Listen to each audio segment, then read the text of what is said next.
Yes, we are supposed to look at the methods of determining price of commodities. But before we go to that, I want also to illustrate the equilibrium price mathematically. We have seen it on the diagram, and as we said earlier, in economics, we mainly make definitions, explanations, we illustrate by diagrams, and we also illustrate mathematically. We use figures and we illustrate. So there is a question here which I would wish to use to express mathematically the equilibrium price. And it says, assuming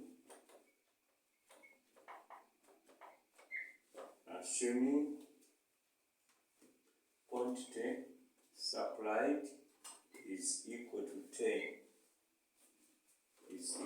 10 and quantity demanded is expressed as 2p minus 6. And the question is, establish the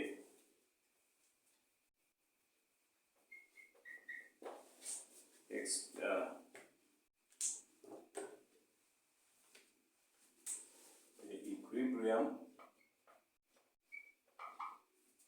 price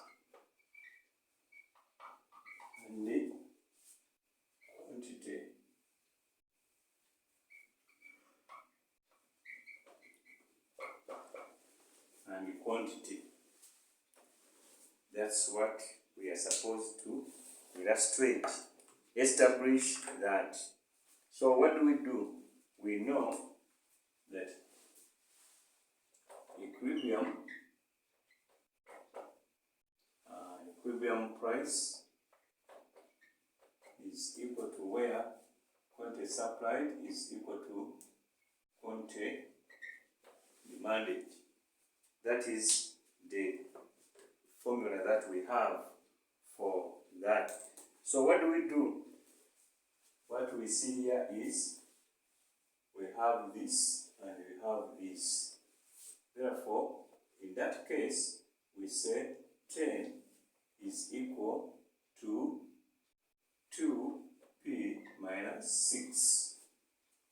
That's what it is supposed to be. So what do? Mathematically, we have to bring the like terms on one side. So we say 10 plus 6. This one comes to this side. 10 plus 6 is equal to 2p. And after that, we say 16 is equal to 2p, where we divide this by 2 and we divide this by 2. So when we cancel out this, we say 8 is equal to p. So, in other words, 8, price is 8. And that, or if we put it here, 8 is equal to p. Is equal to p. And if 8 is equal to p, what does it mean?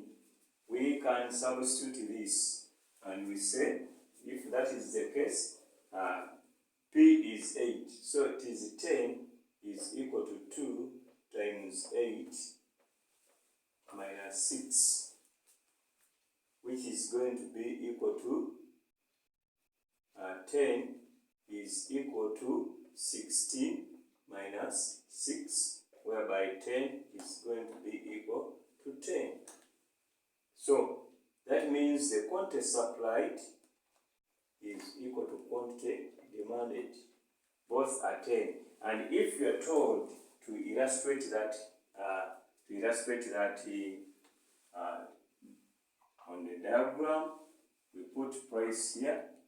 That is, now we are illustrating the figures which you have got. So what we do is to bring demand and supply. Demand, supply. So this is 10. This is, sorry, we have said P is equal to 8. P is equal to 8. And quantity demanded is equal to 10. So the equilibrium price is 8, which we calculated here, and the equilibrium quantity was already given as Q7, Q10. Quantity supplied is 10. So that is what we have as our mathematical representation of the equilibrium price. So we have seen on the diagram, if you are given this, if this is the question, and we are given that assuming Q is that, and this is this, that means to get the equilibrium price, we said is quantity supplied is equal to quantity demanded, and that is exactly what we have here. That is what we have here. And then we get the QS, or quantity supplied, is 10. And this one is equal to this. So this one makes up the quantity demanded. So we have to find out what is the quantity demanded. And this is the 10. Quantity demanded and supplied is 10. This is how we prove it. The quantity demanded is 10. Quantity supplied is 10. And that is what we put here. And we have established that the price, which is equilibrium price, is 8.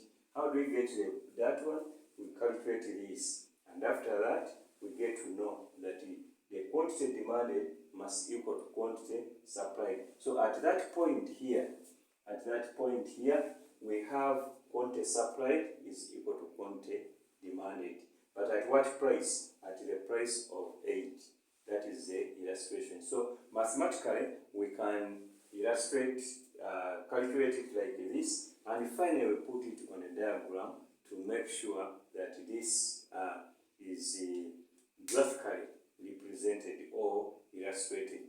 So that is what we do. So when you come to exams, you may find the question of this kind. They are telling you to illustrate, to calculate. Establish the equilibrium price and quantity. We have established the equilibrium price is 8 and the equilibrium quantity is 10. Why do we have to do this? Because we have already been given this. And we know to get the equilibrium price, this 10 must equal, that is the quantity supplied, must equal to the quantity demanded. So we insert in this price to know the demand side, because we have been given that quantity demanded is 2P minus 6. So what is P? What is the equilibrium price? That's what we are calculating here. And here it has shown us that both supply and demand are equal at that point of 10. Mathematically illustrated, graphically represented. So that is what we have as calculations with the equilibrium price. Now we move to what we call methods of determining price. How do we determine price for commodities? How do these prices get determined? Have you ever sat down to think of ways how these prices are determined when you go to the market? What here forces the price to go to 2,000, then 3? How does a producer or a seller come to this price? How does he come to put a price on such a commodity?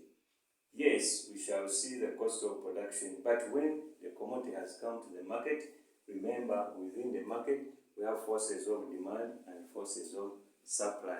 And these are the playing elements within the market on which we have to base to determine the price of the commodity. So we have methods.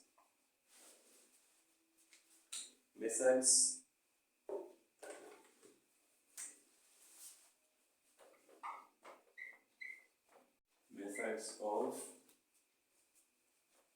price determination. Methods of price determination.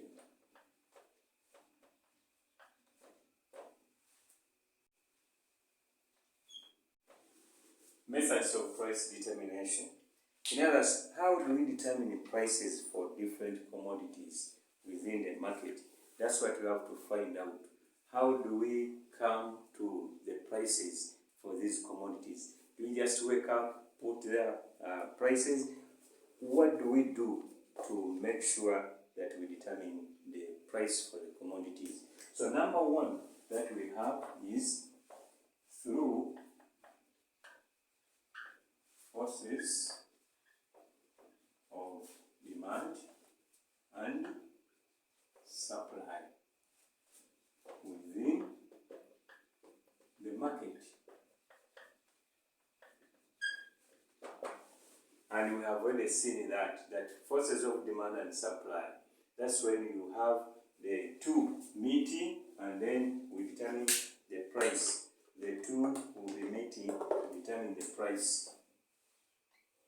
You're going to have this.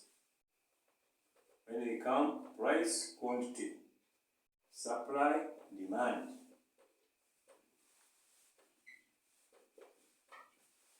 So these ones, this is where we have through forces of demand and supply operating, and that's exactly what we have been looking at. We have been looking at the shifts of the supply, shift of the demand, and as they operate within the market, finally they settle at what we have called the equilibrium price, and that's how the price will be determined. Forces of demand, this one goes up, this one goes down. Finally they settle at a point where the price will be determined, and that's what we have called the equilibrium price. They can move up and down, and you then get what we call the market price, and still within the market price is based on the forces of demand and supply.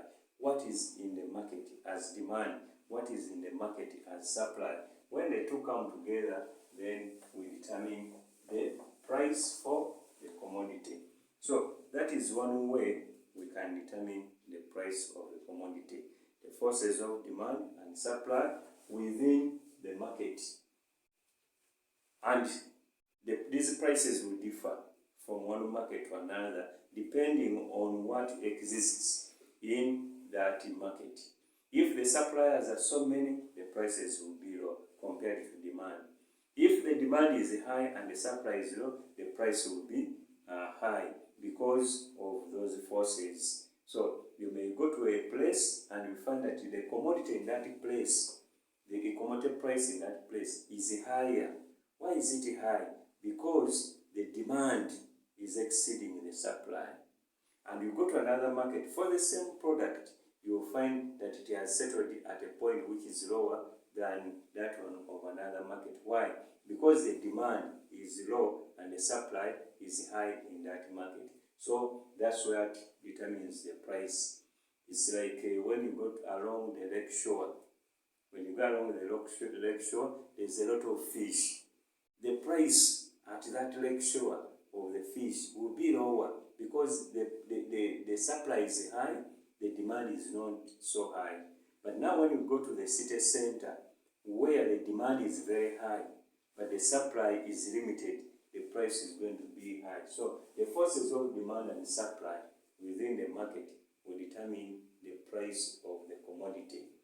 So sometimes when a layman will just ask a question, why is sugar so expensive in this place compared to another place? Maybe one of the reasons may be that the demand for that commodity is higher than the supply, forcing the price to be up or to be high. And that's what we have looked at when we are looking at the variations of varying the demand and supply within the market. When we go to number 2, we have what we call haggling.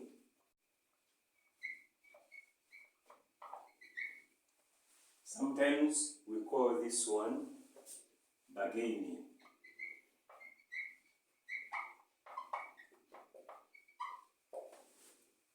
And what do we say? This is where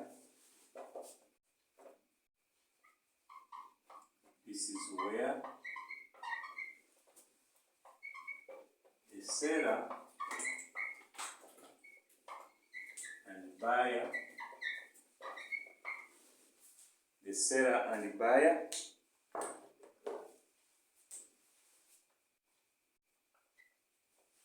come together to negotiate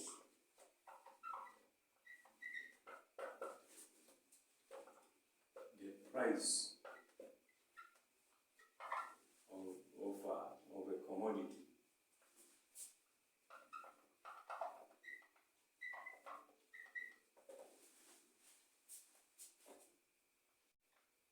And finally,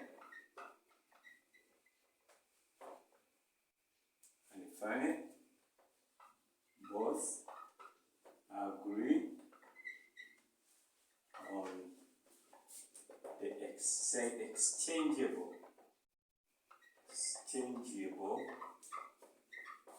price. So here we go to the market, and this is common.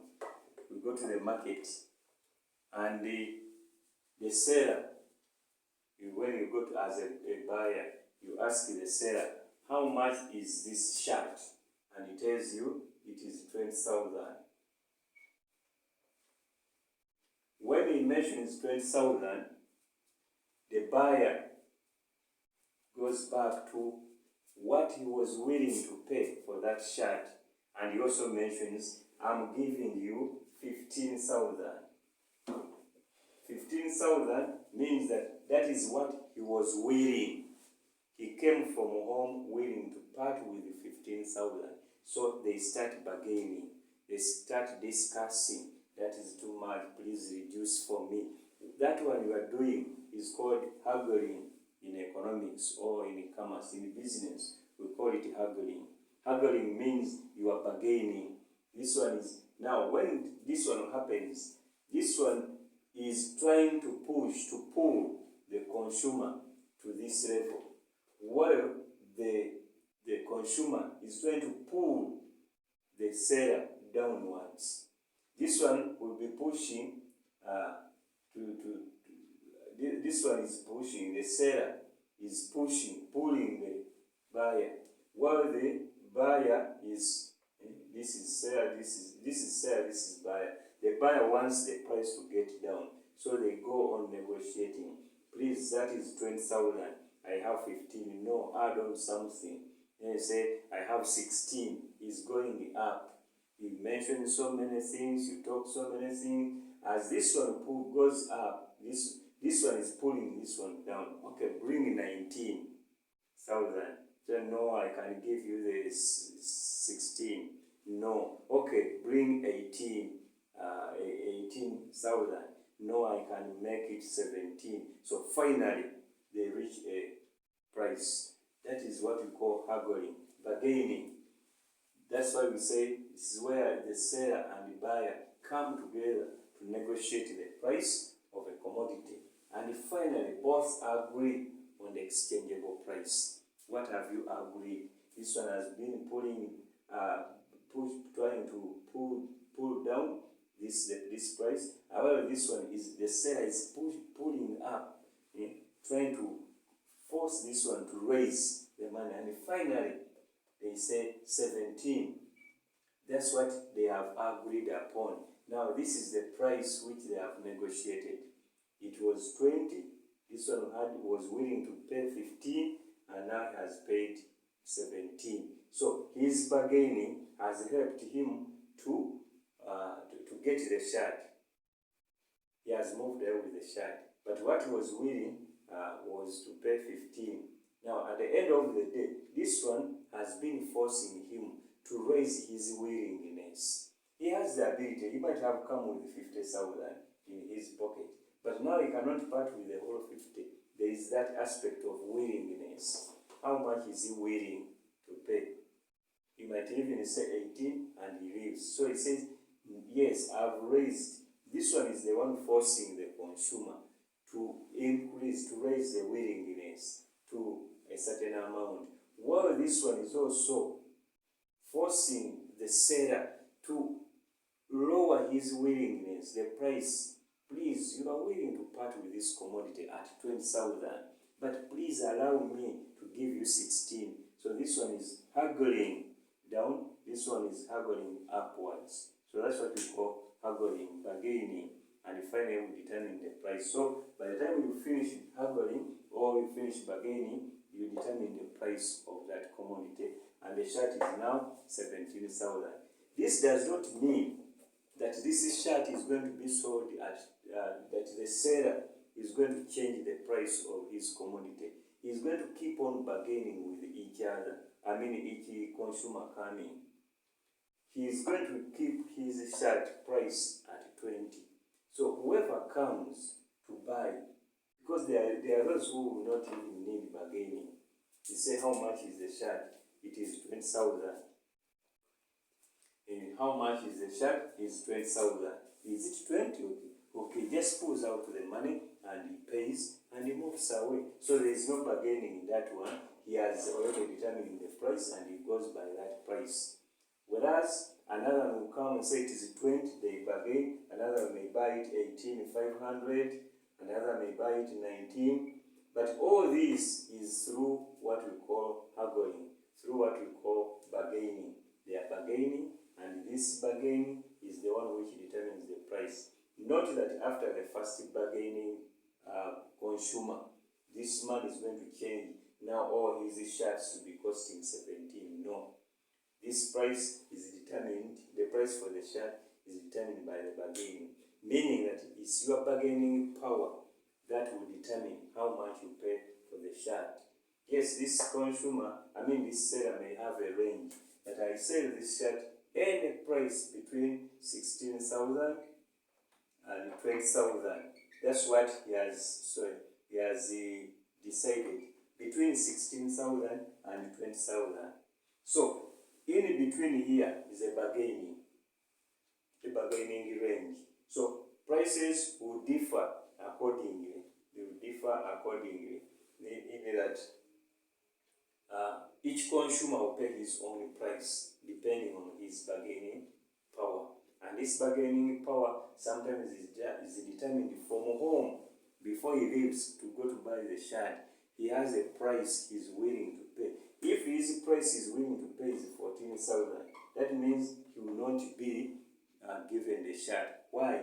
Because it is out of the range of bargaining. They cannot bargain. So sometimes if he's not a good customer or a good seller who has been trained how to handle customers, the moment he says it is 20 and you say 14, you will say, no, please add on the money. Say, I add on 500 to make it 14,500. He can mention, unless it is 16,000, you can go, because I will not accept any amount below 16,000. So that is what we call the bargaining. It is another way of determining the price for the commodity. Then another way we determine the price of the commodity is through resale price maintenance.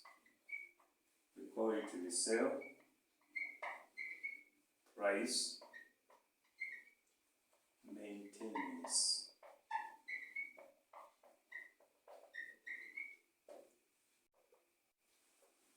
Resale price maintenance, that is another way you can determine the price for any commodity. Sometimes they abbreviate it as RPM. So if you find RPM, that is resale price maintenance. And what do we have as this?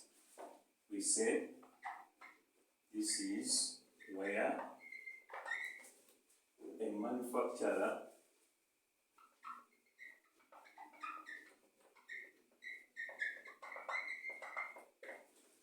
manufacturer sets the price at which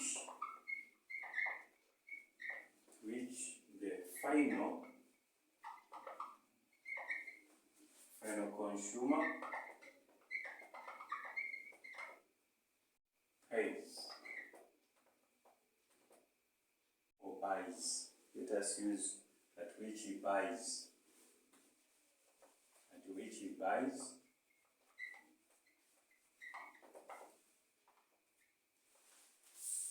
the commodity.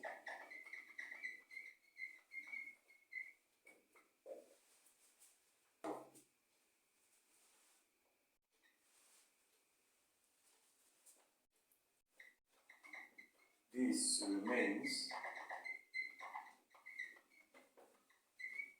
the price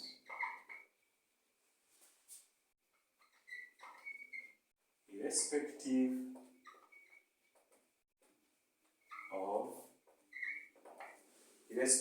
of the distance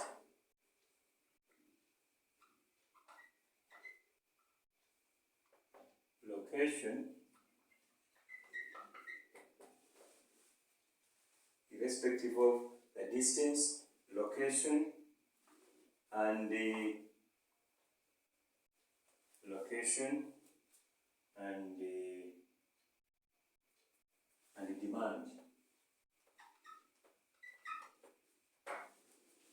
demand. So that is the resale price maintenance. This is where a manufacturer, that is the producer, you can call this one the producer, manufacturer or producer, because not all producers are manufacturers. If I don't use machines and what, I'm a producer, but I'm not a manufacturer. But in this case, we are saying what? It's where a manufacturer or producer sets the price at which the final consumer buys the commodity. This remains the price irrespective of the distance. These are important aspects. Irrespective of the distance, irrespective of location, and irrespective of demand. What do we mean by this? This is where we have said forces of demand and supply are determining the price. We mentioned that one as the first factor. Forces of demand and supply determine the price. For number two, we have said haggling, bargaining. When we come to this, forces of demand don't matter. Haggling does not matter. Why? There is no room for bargaining. The price is already set by the manufacturer, by the producer of the commodity. So, irrespective of the distance, assuming the industry is in Kampala, that is the capital city of Uganda, that's where the industry is. And these commodities are to be sold in Kalahari. They're supposed to be sold in Gulu, in Mbali. Irrespective of the distance, the price will be the same. It will not change the price because of distance. There is nowhere the seller will say, please, in Kampala it costs this, but distance is wrong, so you are paying a little more. No, irrespective of the distance, the price remains the same. Irrespective of location.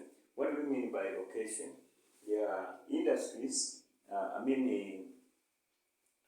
consumer places which are located in high-income areas, very high-income areas. If we give the example of Uganda, people who are staying in Kololo, in Muyenga, in the Upper Nakasero, these are first-class areas where people are rich. But with this location, we don't mind whether it's rich people or poor people or whatever income, irrespective of the location, the price will remain the same. Then there is also demand. The price will not change because of the demand. The price will remain the same. Whether it is too high demand, the other factors we have looked at, variations, that when the supply is the same, it has remained the same, and the demand increases, the equilibrium price changes. With this kind of commodities, there is no, if it is resale price maintenance, we are maintaining the resale price. We are not changing it. Are you selling? You bought from me, you are selling to the consumer. Basically, the consumer, you have mentioned the final consumer buys the commodity. And the example, the best example that I call it the best because others may have it, but in most cases, this is the best you can have. Newspapers.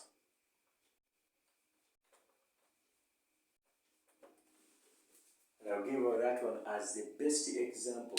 Yes, there are other examples you can give, like sodas, but sometimes they are even changes according to location.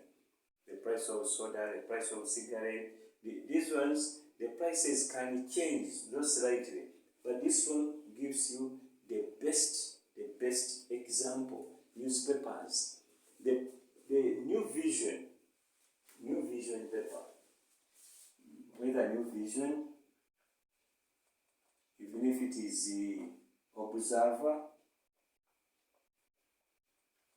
or Bukede.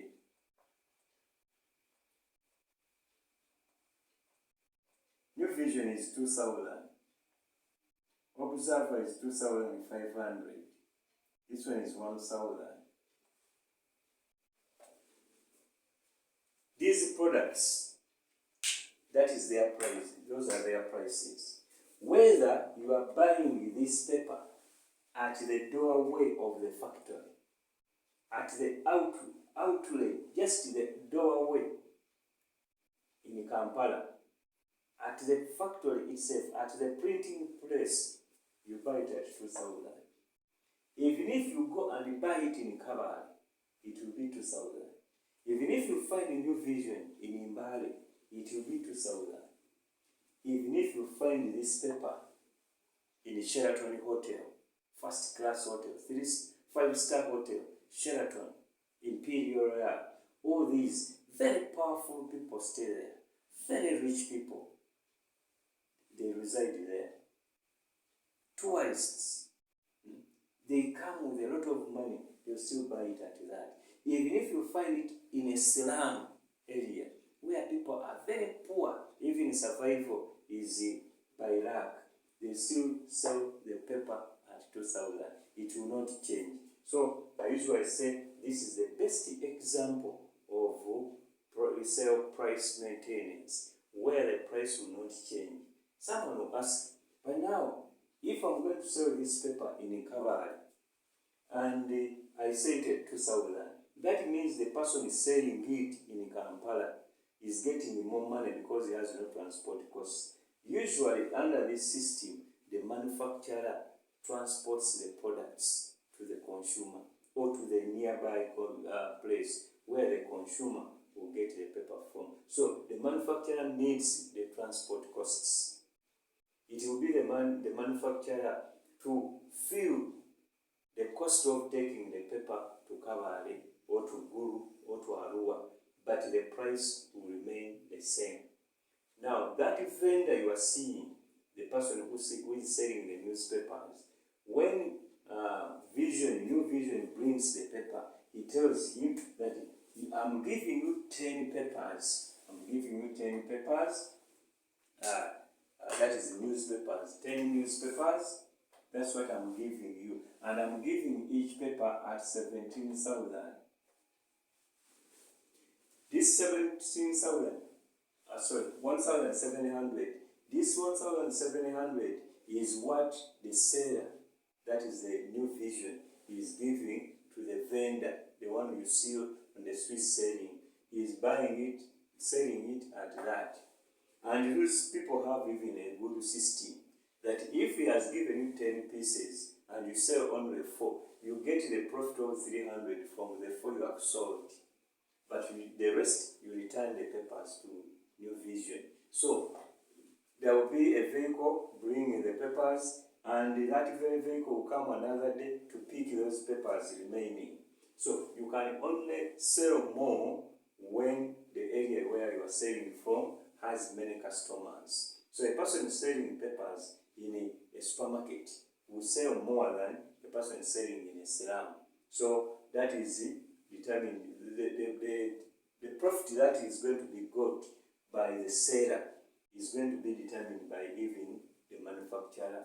Is the one to say, I'm giving each paper at that. So each paper you have 300 shillings. Whether you sell it from Kabale or Kampala, the price is the same, the profit is the same. Whether you sell it in Sheraton Hotel, the price is the same, the profit is the same to the vendor. And usually, if they don't have vendors, they will put their units, kiosks, where their newspapers are sold, and they hire people to sell those papers on the behalf of the manufacturer. So that's what we call resale price maintenance. The producer, the seller, the manufacturer determines the price at which the producer is going to, the consumer is going to buy the commodity. And that one will be the same price irrespective of the distance where that product goes, irrespective of the location where that product is sold from, irrespective of the nature of demand.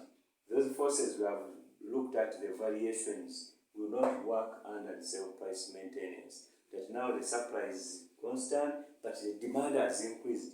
The papers will get finished very fast and they disappear on the market, but you don't say, let me now sell this new vision at 2,500. You cannot.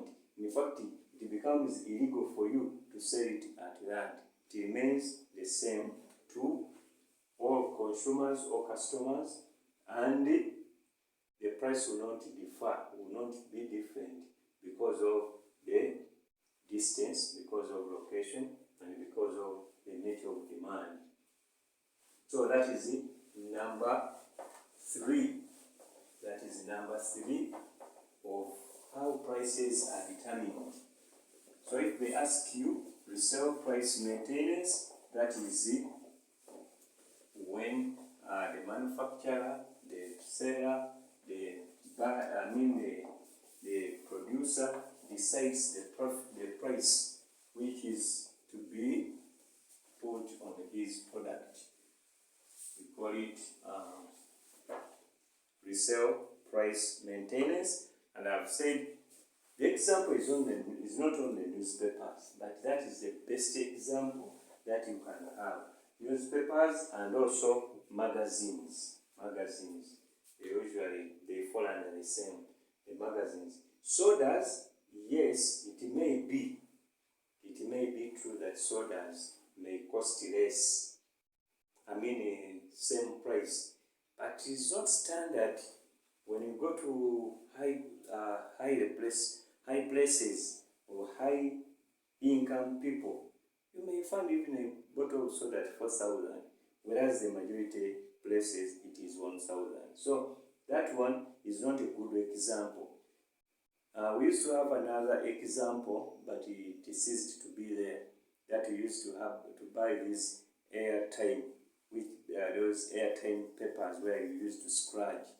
It used to be also the same price all over, wherever you could buy it from. It used to be the same price. So, but now we no longer have airtime scratching. We are using digital. You just use your phone and load from your mobile money and get the airtime. But before that, we used to buy this scratching, airtime for scratching, which is no longer there. But as I've said, the best example of resale price maintenance is the newspapers. Once you give it as an example, definitely you'll be getting the good mark.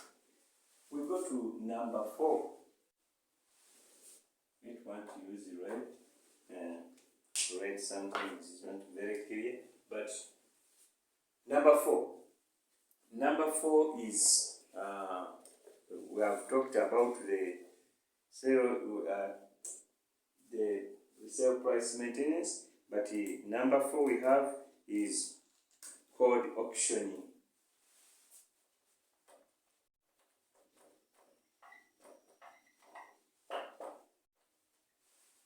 Auctioning, that's spelling. What does this one mean, or how do we use it to determine the prices? This is where consumers use price competition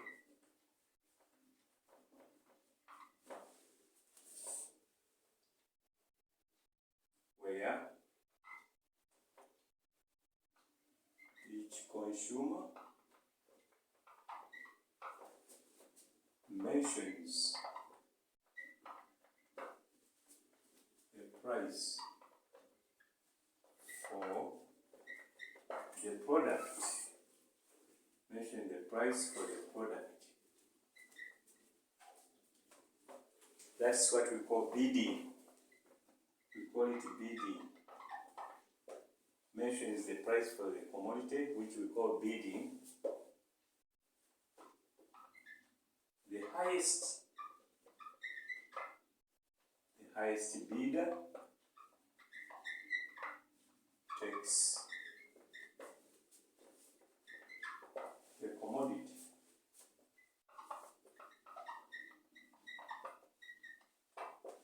The highest bidder takes the commodity. So this is where you have prices. Products. They bring products within a given place and they say we are selling. The seller will just put there the commodities and then it allows the consumer to mention. So you put there, say, bicycle, and you say, how much is this bicycle? We are going to buy it to sell it on auction. Auction means the consumers come or who are willing. The ability will be determined later. Willing to buy that commodity, assuming it's a bicycle, and they start.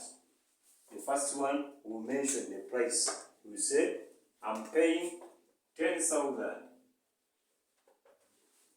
Then another one says, no, it should be 12,000. Another one says, I've added, let it be 15,000. Then another one says, no, that is too little. I'm paying 18,000. This one may come again and say, no, I'm paying 20 for that bicycle. And finally someone says, no, the right price is 25,000. And then the seller says, any more bidding, and then you say, 1, 2, 3, nobody is bidding again. You have stopped there. Now, the highest bidder, the one who has mentioned the highest price, takes the product. That one we call it auctioning.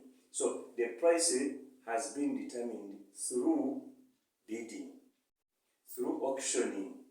That one we call it auctioning, through auctioning. That our products that we have, we are going to sell them by auction. If they say by auction, it means we are going to use this method. And once this method is used, usually the seller calls upon the buyers, can be put in newspapers, announced on radio or any media, and say, on such and such a day, we are going to sell off our vehicles. We are going to sell off our computers. We are going to sell off our sofa sets. We are going to sell off our tables. And the method of sale, the price will be determined by through auctioning. We are going to auction. Actually, they don't say sell. They say we are going to auction our vehicles, our bicycles, our motorcycles. So consumers come. Those are potential consumers. They will come around and say, we have come to buy.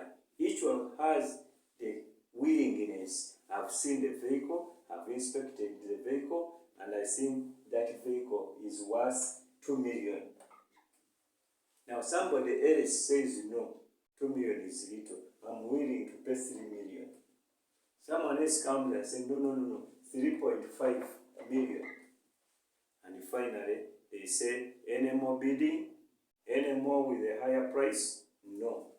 So the one who mentioned the 3.5 takes the vehicle. So if you weren't willing to buy it at that, that means you are below the auction price. You have not taken the vehicle. That one is it through auction. This is commonly used in those people selling, say, vehicles or commodities that have either expired or they have been written off a vehicle, like these vehicles which are driven by organizations, big organizations. For them, they say, after a vehicle has moved 50,000 50,000 kilometers, we just say in whatever condition it will be. If it is in bad condition, that's up to the buyer. But they say we drive this vehicle up to 50,000 kilometers. We say it. So such organizations will find some vehicles are almost looking new. They are in very good status, but the organization is saying, we are doing with these vehicles. We are supposed to write them off, and we are selling them by auction. So they put them in an open place for the public to view them, inspect them. Then they tell them on Thursday at 8 a.m. we are going to have the auctioning of those vehicles. So the price will be determined from there. Even the seller may not know how much, but already some organizations will say you make the auction, but the starting amount is 4 million. So when you're buying this vehicle, you're supposed to auction above 4. If you don't,